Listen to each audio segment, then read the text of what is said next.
तो गाइस कैसे हैं आप सब लोग। Legacy of the assassin king की एपिसोड 01 के साथ हाजिर हो। तो एपिसोड की शुरुआत में जहां पर दो दोस्तों को दिखाया जाता है। एक तो हमारे हीरो का नाम होता है चुन हाजिन, जबकि उसका दोस्त जो होता है उसका नाम फिलहाल के लिए जहां पर बताया नहीं जा रहा। तो उन दोनों को एक मिशन के ऊपर भेजा गया होता है जहां पर उन्होंने बहुत सारे लोगों को मारना होता है और वो सभी लोगों को मारकर उस माउंटेन के ऊपर बैठे होते हैं। तो उसका दोस्त से पूछता है हाजिन क्या तुमने कर दिया? तो वो कहता है कि हाँ मैंने कर दिया, मेरी साइड के ऊपर तो सभी लोग मर गए हैं। तो उसका दोस्त से कहता है कि हाँ मेरी साइड के ऊपर मैंने सभी को मार दिया है। और इसी के साथ ही वो दोनों वहीं पर बैठ जाते हैं क्योंकि उन लोगों ने अपनी साइड को क्लियर कर दिया होता है और अपने साथियों का इंतजार कर रहे होते हैं। तो हाजिन उसे कहता है कि मेरे दोस्त तुम यहाँ पर बैठ क्यों गए हो? लीडर ने हमें साफ साफ कहा था कि किसी की नजर में आए बिना ये काम पूरा करना है, चलो जल्दी से यहाँ से निकलते हैं। फिर साथ ही उसे कहता है कि जो तुम्हारे हाथ में क्या है? तो उसने अपने हाथ के अंदर कुछ बनाया होता है। तो उसे कहता है कि हाजिन क्या तुम देखना चाहते हो? तो हाजिन उसे कहता है हाँ क्यों नहीं, दिखाओ मुझे। और इसी के साथ ही उसके हाथ के ऊपर रख देता है। तो वो लकड़ी का एक बनाया हुआ परिंदा होता है। तो उसे कहता है कि देखो मैंने कार्विंग की है, मैंने लकड़ी का परिंदा बनाया है। तो हाजिन उसे कहता है क्या तुमने लकड़ी के साथ इसको बनाया? जो तो काफी ज्यादा कमाल का लगता है। और इसी के साथ ही उसका दोस्त उसे कहता है हाजिन तुम्हें नहीं लगता कि यहाँ पर इंसानों की जान ले लेकर तुम थक चुके हो? क्योंकि मुझे तो ऐसा लगता है, मुझे लगता है क्या मुझे ये काम छोड़ देना चाहिए।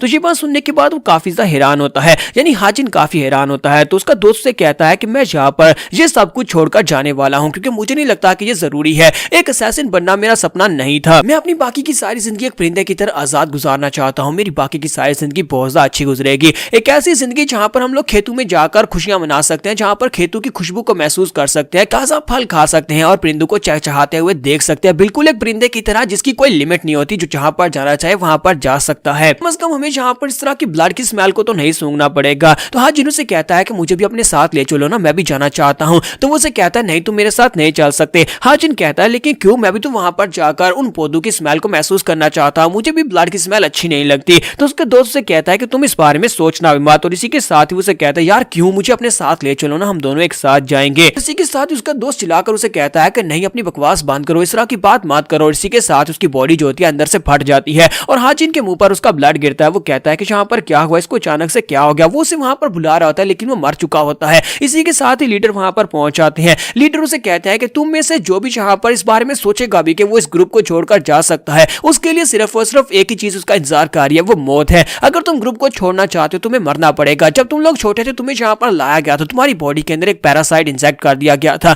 अगर तुम लोग यहाँ पर सोचते भी हो कि तुम ग्रुप को छोड़ना चाहते हो, सिर्फ और सिर्फ तुम्हारी सोच को वो कीड़ा दिमाग के अंदर से पढ़ लेगा और तुम उसी वक्त मर जाओगे। अपनी बाकी की सारी जिंदगी ऐसा सोचना मत कि तुम लोग यहाँ पर हमें छोड़कर जा सकते हो या फिर असैसिन ग्रुप को धोखा दे सकते हो। तो हाजिन के दोस्त के मरने के बाद से एक झटका लगता है, लेकिन वो भी इस असैसिन ग्रुप को छोड़कर जाना चाहता है और इसे सब कुछ करने में पूरे 30 साल लगते हैं। और 30 साल के बाद वो भागकर जा रहा होता है, जबकि पूरे का पूरा असैसिन ग्रुप उसके पीछे लगा होता है। वो सभी उसे पकड़ने की कोशिश कर रहे होते हैं क्योंकि उन्हें पता है कि यहाँ पर से भाग जाएगा तो उनके लिए काफी बड़ा नुकसान होगा, क्योंकि उसके पास बहुत सारी इंफॉर्मेशन है। वो बार बार उसके ऊपर अटैक करते हैं और वो बार बार उन सभी को मार रहा होता है क्योंकि हाजिन जो है वो असैसिन ग्रुप में उस लेवल तक पहुंच चुका था जहां पर सभी लोग उसे एक टाइटल दे चुके थे जिसे असैसिन किंग का टाइटल कहा जाता है। तो हाजिन उन सभी लोगों से कहता है कि मैं यहाँ पर काफी ज्यादा बिजी हूँ, मुझे जल्दी से यहाँ से निकलना है, तो सभी लोग एक साथ आ जाओ। तो वो सभी लोग उसे कहता है कि तुमने हम में से कुछ को क्या मार दिया, तुम्हें क्या लगता है कि तुम यहाँ पर से निकल सकते हो? तो हाजिन उनसे कहता है क्या तुम्हें लगता है कि मैंने सिर्फ कुछ को मारा है? क्योंकि उसने 100 से ज्यादा लोगों को मार दिया होता है। और इसी के साथ ही वो सभी लोग फिर से तलवारें लेकर उसके ऊपर अटैक करने के लिए आगे बढ़ते हैं।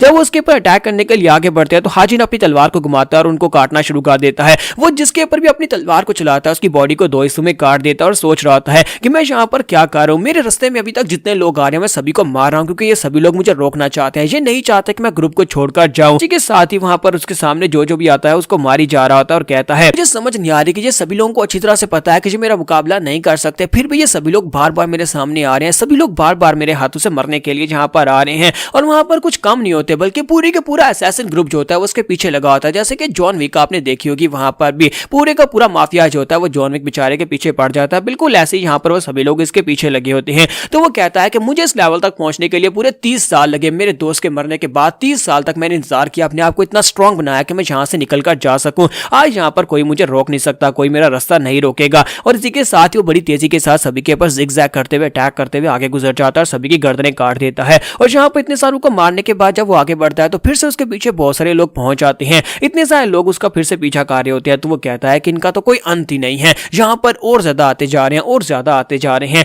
लेकिन मैं इन सभी को नहीं छोड़ूंगा। और वो जंप करते हुए उनकी तलवार के ऊपर खड़ा हो जाता है। वो सभी लोग भी कहते हैं कि जरा ध्यान से। और इसी के साथ ही हाजिन ऊपर की तरफ जंप कर जाता है। ऊपर जंप करने के बाद जब वो सभी लोग नीचे इकट्ठे हो जाते हैं तो वो नीचे की तरफ लैंडिंग करता है और अपनी तलवार को घुमाता आते वहाँ पर एक स्पेशल स्किल को यूज करता है, जिसकी वजह से एक जबरदस्त धमाका होता है। वहाँ पर एक जबरदस्त धमाका होता है तो उनमें से काफी सारे मर जाते हैं और काफी सारे जख्मी होकर पीछे गिर जाते हैं। तो हाजिन कहता है कि चलो यहाँ पर इनका सफाया हो गया, लेकिन मैं अब काफी ज्यादा थक चुका हूँ, मुझे जल्दी से जल्दी इस जगह से दूर जाना होगा, क्योंकि इन लोगों का तो कोई अंत नहीं है, ये तो पीछे से और ज्यादा आते जा रहे हैं। लगता है कि पूरे का पूरा असैसिन ग्रुप इस वक्त मेरे पीछे पड़ चुका है। फिर से वहां पर और लोग पहुंच जाते हैं और कहते हैं कि असैसिन किंग वहां पर है, चलो जल्दी से आओ, उसे पकड़ना है, उसे मारना है, लीडर के ऑर्डर है कि इसे जिंदा नहीं छोड़ना। तो हाजिन अपने ब्लेड की तरफ देखता है तो उसका ब्लेड भी वहां पर डल हो चुका होता है, उसके अंदर काफी सारे क्रैक्स पड़ चुके होते हैं। तो वो कहता है कि अभी यहाँ पर और ज्यादा निकल कर आ रहे हैं, मेरी तलवार जब यहाँ पर टूटने वाली है, मैं इस तलवार के साथ कितनों को मारूंगा। और साथ ही वो अपने ओरा को रिलीज करता है, जिसकी वजह से वो लोग काफी घबरा जाते हैं। तो वो उनसे कहता है कि मेरे रास्ते को आज ब्लॉक मत करो, जो भी मेरे रास्ते में आएगा वो सभी लोग मरेंगे।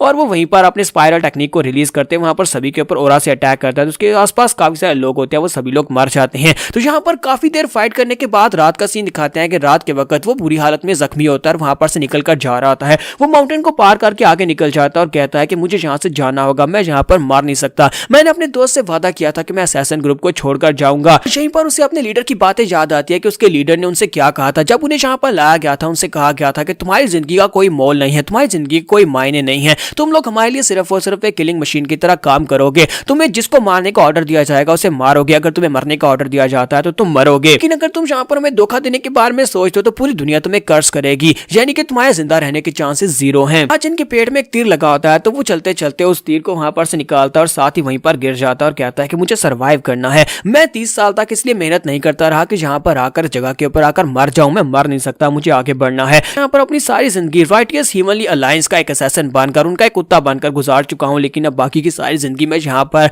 ग्रीनरी को देखना चाहता हूँ, मैं लहलहाते हुए खेतों को और उनकी खुशबू को महसूस करना चाहता हूँ। इसी के साथ ही वो कहता है कि चुन हाजिन, अब तुम्हें आगे बढ़ना होगा, चुन हाजिन तुम यहाँ पर मर नहीं सकते, चुन हाजिन चलो जल्दी से आगे बढ़ो। और वो अपनी तलवार का सहारा लेकर उठता है और आगे की तरफ बढ़ना स्टार्ट करता है। और इसी के साथ ही वो तेजी के साथ जंप करते हुए आगे बढ़ता है और कहता है कि मुझे यहाँ से दूर जाना होगा, इतना दूर जाना होगा कि ये सभी असैसिन मेरे पीछे ना पहुंच सके। सचिन कहता है कि बस थोड़ा सा और, बस थोड़ा सा और, बस थोड़ा सा और रह गया है और उसके बाद मैं एक आजाद इंसान बन जाऊंगा, मैं बिल्कुल एक आजाद पंछी की तरह हो जाऊंगा जो जहां पर जाना चाहे वहां पर जा सकता है। अपने आप को दिलासे देते देते जब वो भागते भागते थक जाता है तो उसी के साथ ही वहीं पर गिर जाता है और कहता है कि मैं और ज्यादा नहीं कर सकता, मैं इससे और ज्यादा आगे नहीं जा सकता, क्योंकि मेरे पास यहाँ पर इतना टाइम नहीं है कि मैं अपने जख्मों को हील कर सकूं। अगर मैंने अपने जख्मों को हील नहीं किया तो खून बहता रहेगा और उसके साथ मेरा स्टेमिना खत्म हो जाएगा। और ऊपर से मुझे यहाँ पर बहुत ही जोर की भूख लगी है, मुझे याद भी नहीं है कि आखिरी बार मैंने क्या खाया था और कहां पर खाया था। मुझे लगता है कि ग्रेट हाजिन, जिसे असैसिन किंग भी कहा जाता है, वो यहाँ पर भूख से मरने वाला है। जब वो वहां पर ऊपर आसमान की तरफ देख रहा होता है तो वहां पर उसे चांद दिखाई देता है। वो कहता है कि चांद को देखकर मुझे डंपलिंग्स याद आ रहे हैं, लेकिन साथ ही चांद के सामने से एक शैडो दिखाई देता है जैसे कोई असैसिन उसके पीछे हो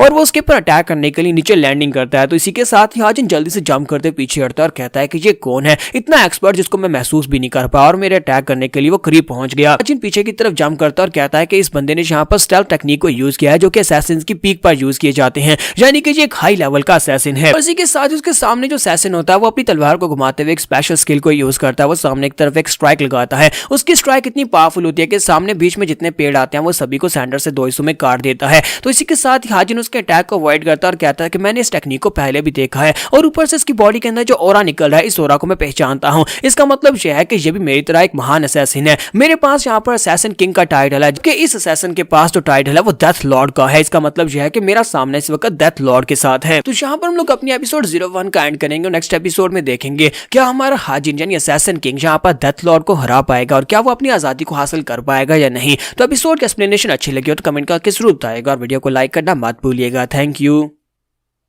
तो लास्ट एपिसोड के एंड पे हमने देखा था कि असैसिन किंग का सामना डेथ लॉर्ड के साथ होता है जो कि दूसरे सेक्टर का एक बहुत ही महान असैसिन होता है और डेथ लॉर्ड उसके सामने खड़ा होता है। तो वो उसे कहता है कि मुझे यहाँ पर राइटियस ह्यूमन अलायंस की समझ आती है क्योंकि मैं उनको छोड़कर जा रहा हूँ, इसी वजह से वो लोग मुझे मारने के लिए मेरे पीछे लगे हैं, लेकिन मुझे यहाँ पर तुम्हारी समझ नहीं आती क्या है स्टील ब्लड फोर्ट्रेस वालों को मेरे पेड़ से क्या चाहिए कि उन लोगों ने यहाँ पर तुम्हारे जैसे एक महान असैसिन को मेरे पीछे भेजा है। और इसी के साथ ही वो उसे कहता है कि मुझे लगता है कि यहाँ पर तुम अपने पॉइंट्स बनाने के लिए आए हो, मुझे लगता है कि तुम यहाँ पर मुझे इसलिए मारने के लिए आया हूँ, क्योंकि अगर तुम यहाँ पर म्यूरियम अलायंस में मेरे जैसे एक महान असैसिन किंग को मार डालते हो तो मेरे मरने के बाद तुम्हें ये टाइटल मिल जाएगा, यानी कि तुम यहाँ पर दुनिया में और भी ज्यादा महान बन जाओगे, मेरी पोजीशन ले लोगे। लेकिन क्या तुम्हें वाकई में लगता है कि यहाँ पर तुम्हें ये टाइटल मिल सकता है? मैंने यहाँ पर ह्यूमन राइट्स अलायंस के तकरीबन 200 से भी ज्यादा लोगों को मार डाला है, और उसके बाद अब जबकि मैं बुरी हालत में जख्मी हूँ और अब तुम यहाँ पर मुझे मारते हो, तो क्या तुम्हें लगता है कि दुनिया इस बारे में सवाल नहीं उठाएगी कि तुमने एक कमजोर इंसान को मार डाला, एक जख्मी इंसान को मारा जब वो बहुत ज्यादा कमजोर था? इसी के साथ ही हाजिन उसे कहता है कि डेथ लॉर्ड, तुम्हें क्या लगता है कि मुझे यहाँ पर ये टाइटल क्यों दिया गया था? असैसिन किंग का टाइटल मुझे इसलिए दिया गया था क्योंकि यहाँ पर तुम्हारे जैसों को मैं बड़ी आसानी से मार सकता हूँ। हालांकि मेरी हालत बहुत ज्यादा बुरी है, लेकिन मैं अभी भी यहाँ पर तुम्हारी बॉडी के इतने टुकड़े कर सकता हूँ कि तुम्हारे लोग उसको गिन भी नहीं पाएंगे। और इसी के साथ ही डेथ लॉर्ड जो होता है बड़ी तेजी के साथ उसके ऊपर अटैक करने के लिए आगे बढ़ता है। दूसरी तरफ से हमारा असैसिन किंग भी उसके ऊपर अटैक करता है। दोनों अपनी अपनी तलवारों को टकराते हैं और दोनों एक दूसरे के ऊपर अटैक करके आगे गुजर जाते हैं, जैसा कि मार्शल आर्ट्स वाली मूवीज में होता है, जहां तलवारबाज दोनों अपनी तलवारें टकरा कर आगे गुजर जाते हैं। तो अपनी तलवारें टकरा कर आगे गुजर जाने के बाद दिखाते हैं कि वहां पर एक के पास से ब्लड निकल रहा होता है और साथ ही हमारे हाजिन की तलवार के ऊपर ब्लड लगा होता है। और इसी के साथ ही दिखाते हैं कि डेथ लॉर्ड की गर्दन कट जाती है और वहीं पर ग्राउंड के ऊपर गिर जाता है और मर जाता है। तो हमारे हाजिन ने जहां पर डेथ लॉर्ड को मार दिया, उसके मरने के बाद वो कहता है कि अगर तुमने यहाँ पर शो को एंजॉय कर लिया हो तो मुझे लगता है कि तुम्हारे बाहर आने का वक्त आ चुका है, चलो जल्दी से अब बाहर आ जाओ। और इसी के साथ ही वो साइड के ऊपर देख रहा होता है कि वहां पर है कौन। तो वहां पर से बहुत ही डिमोनिक एनर्जी निकल रही होती है और उसी डिमोनिक एनर्जी के साथ जब वो वहां पर उसके करीब पहुंचता है तो वो कहता है कि ऐसा कैसे हो सकता है, तुम तो सीक्रेट डीमन क्वीन हो। तो वहां पर उसके सामने एक लड़की अपीयर होती है, एक लड़की जो कि हालांकि काफी बुढ़ी है, लेकिन यहाँ पर उसने रिजुविनेटिंग टेक्निक को यूज करते हुए अपने आप को जवान किया है। तो वो उसे कहती है कि इसका मतलब यह है कि मैं आज भी तुम्हें याद हूँ, कितने साल गुजर चुके हैं, लगता है 6 साल गुजर गए हैं। चुन हाजिन, काफी दिनों के बाद तुम्हें यहाँ पर देख रही हो, तुम तो बिल्कुल वैसे के वैसे ही हो। और इसी के साथ ही नेक्स्ट सीन जो होता है वहां का दिखाया जाता है जहां पर से हमारा हाजिन गुजर कर आया, जहां पर उसने ह्यूमन राइट्स अलायंस के बहुत सारे लोगों को मारा है। तो वहीं पर उनका फर्स्ट एल्डर पहुंचता है। जैसे फर्स्ट एल्डर वहां पर आता है तो वो सभी लोग उनकी डेड बॉडीज को चेक कर रहे होते हैं और कहते हैं इनमें से आधे लोग तो यहाँ पर स्टील ब्लड फोर्ट्रेस से हैं। ये बात सुनने के बाद वो कहता है कि ऐसा कैसे हो सकता है कि स्टील ब्लड फोर्ट्रेस के लोग भी यहाँ पर मर रहे हैं। फर्स्ट एल्डर कहते हैं कि हमारे असैसिन्स कभी भी हमें छोड़कर नहीं जा सकते। पहली बात तो यह कि उनकी बॉडी के अंदर एक वर्म होता है, लेकिन दूसरा ये कि हम लोगों ने एक बहुत ही पावरफुल नेट बिछाया हुआ है, यहाँ पर स्टील ब्लड फोर्ट्रेस के लोग भी हमारा साथ देते हैं। जब यहाँ पर से कोई भागने की कोशिश करता है, लेकिन असैसिन किंग ने जहाँ पर स्टील ब्लड फोर्ट्रेस के भी इतने सारे मार्शल मास्टर्स को मार दिया, इसका मतलब यह है कि वो यहाँ पर अपने नाम पर पूरा उतरा है, उसे टाइटल ऐसे ही नहीं दिया गया। चलो जल्दी से उसे ढूंढो। वो अपने लोगों से कहता है किसी हाल में भी उसे ढूंढो, हमें जल्दी से जल्दी उसे ढूंढना होगा। डीमन क्वीन की एनर्जी को फॉलो करो। मुझे लगता है कि डीमन क्वीन ने हमसे पहले उसे ढूंढ लिया और सभी लोग डीमन क्वीन की एनर्जी को फॉलो करने शुरू कर देते हैं। और इसी के साथ ही नेक्स्ट सीन फिर से हाजिन का दिखाया जाता है, जहां पर डीमन क्वीन उसके सामने आकर अपीयर होती है और उसे कहती है कि मैं तुम्हें अभी तक याद हूं, तो बड़ी अच्छी बात है। और इसी के साथ ही वहां पर उसके बारे में बताया जाता है कि इसका नाम क्वाक सोकियो है,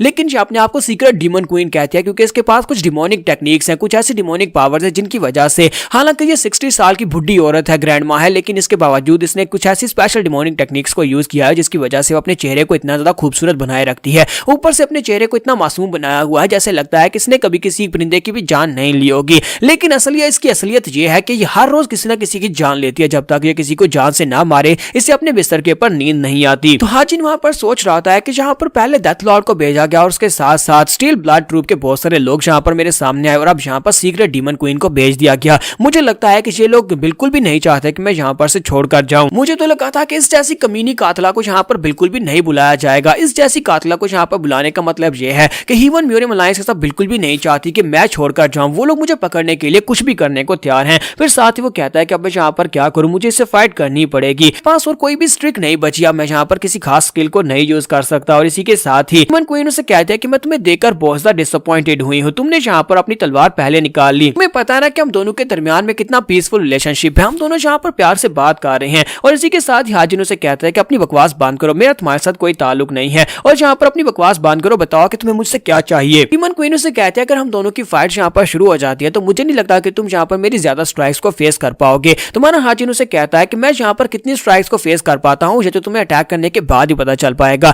लेकिन तुम यहाँ पर मेरी कितनी स्ट्राइक्स को फेस कर पाओगी ये मुझे नहीं पता, क्योंकि हो सकता है तुम पहली स्ट्राइक में मारी जाओ। और इसी के साथ ही वो अपनी तलवार निकाल लेता और कहता है तुम्हारे जैसी बुढ़ी खूसट जिसकी हड्डियां बहुत ज्यादा कमजोर हो चुकी हैं, 60 साल की ग्रैंड माँ, तुम मेरे हाथ से जरूर मरोगी। तो ये बात सुनने के बाद डीमन क्वीन उसे कहती है कि अगर तुमने यहाँ पर एक और बार मुझे ग्रैंड माँ कहकर पुकारा तो उसके बाद देखना मैं यहाँ पर अपनी दोस्ती को भूल जाऊंगी और उसके बाद तुम यहाँ पर अगर मुझसे माफी की भीख में मांगोगे तब भी तुम्हें नहीं छोड़ूंगी। तो इसी के साथ ही हमारा हाजिन उसे कहता है कि मुझे यहाँ पर तुमसे डरने की क्या जरूरत है, मैं तो वैसे भी यहाँ पर मरने वाला हूँ, वैसे भी तुम्हारे जैसी बुढ़ी खूसट ग्रैंड माँ कहीं की तुम्हें यहाँ पर अपनी एज को लेकर इतना सेंसिटिव नहीं होना चाहिए। और फिर से उसे जब वो ग्रैंडमा बोलता है तो ये बात सुनने के बाद डीमन क्वीन बहुत ज्यादा गुस्सा हो जाती है, फिर साथ ही वहीं पर शांत हो जाती है। तो हाजिन भी इस बात से काफी हैरान होता है कि अचानक से ये शांत क्यों हो गई। तो इसी के साथ ही डीमन क्वीन उसे कहते हैं कि मुझे लगता है कि ये बात वाकई में सच है। तुम्हें यहाँ पर राइटियस ह्यूमन अलायंस ने अपने सबसे बेस्ट असैसिन के तौर पर रेस किया और तुम वाकई में यहाँ पर असैसिन किंग कहलाने के लायक हो। तुमने तो यहाँ पर हमारे स्टील ब्लड फोर्ट्रेस के भी बहुत सारे लोगों को मार दिया। इसी वजह से स्टील ब्लड फोर्ट्रेस के लोगों ने स्पेशली मुझसे रिक्वेस्ट की कि मैं यहाँ पर आऊं और तुम्हें खत्म करूं। लेकिन तुम्हारी बॉडी के अंदर कुछ ऐसा है जो मुझे चाहिए। तुम्हारे पास इस वक्त ग्रेट 9 सेक्टर्स के बहुत सारे सीक्रेट्स और मार्शल आर्ट्स की टेक्निक्स हैं। अगर वो टेक्निक्स तुम मुझे दे देती हो तो मैं तुमसे वादा करती हूँ कि तुम यहाँ पर से जिंदा जा सकते हो।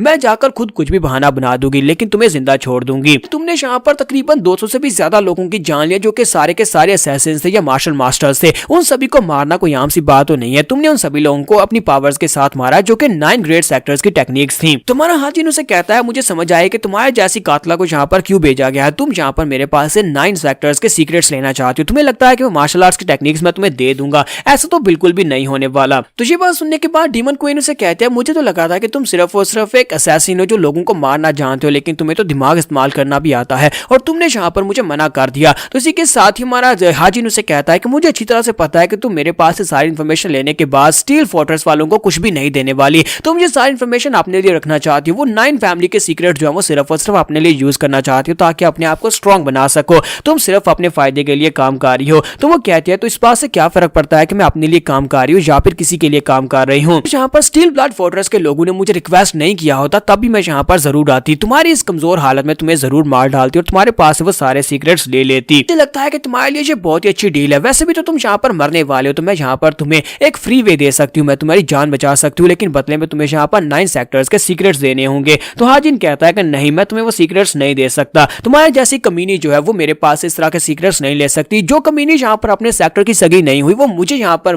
क्या प्रोटेक्शन देगी, वो यहाँ पर मुझे भी धोखा देगी। जैसी माना हाजिन उसे कहता है कि मैं तो वैसे भी यहाँ पर मरने वाला हूँ। तो वो उसे कहती है क्या यहाँ पर तुम ब्लड पैरासाइट की बात कर रही हो। तो वो उसे कहती है मुझे अच्छी तरह से पता है कि जब तुम लोगों को यहाँ पर असैसिन ग्रुप में लाया जाता है उसी वक्त तुम्हारी बॉडी के अंदर एक ब्लड पैरासाइट छोड़ा जाता है। अगर तुम लोग यहाँ पर ग्रुप को धोखा देने के बारे में सोचते भी हो तो वो उसी वक्त एक्टिवेट हो जाता है और तुम्हारी बॉडी अंदर से फट जाती है और तुम लोग मर जाते हो। तुमने अपने कई दोस्तों को इस तरह से मरते हुए देखा होगा लेकिन मैं यहाँ पर तुम्हें उससे बचा सकती हूँ। मैंने यहाँ पर एक ऐसी डिमोनिक कार्ड को मास्टर किया है जिससे मैं तुम्हारी बॉडी के अंदर से उस कीड़े को निकाल सकती हूँ। तुम्हारी जान बच जाएगी और यहाँ पर तुम्हें बदले में मुझे 9 सेक्टर्स के सीक्रेट देने होंगे। तो यहाँ पर एपिसोड 02 का एंड करेंगे। नेक्स्ट एपिसोड में देखेंगे क्या हमारा हाजिन यहाँ पर इसकी इस डील को मान लेगा, क्या वो अपनी जान बचाने के लिए करेगा या नहीं। तो ये हम लोग नेक्स्ट एपिसोड में देखेंगे। तो एपिसोड की एक्सप्लेनेशन अच्छी लगी हो तो कमेंट करके जरूर बताइएगा और वीडियो को लाइक करना मत भूलिएगा। Thank you.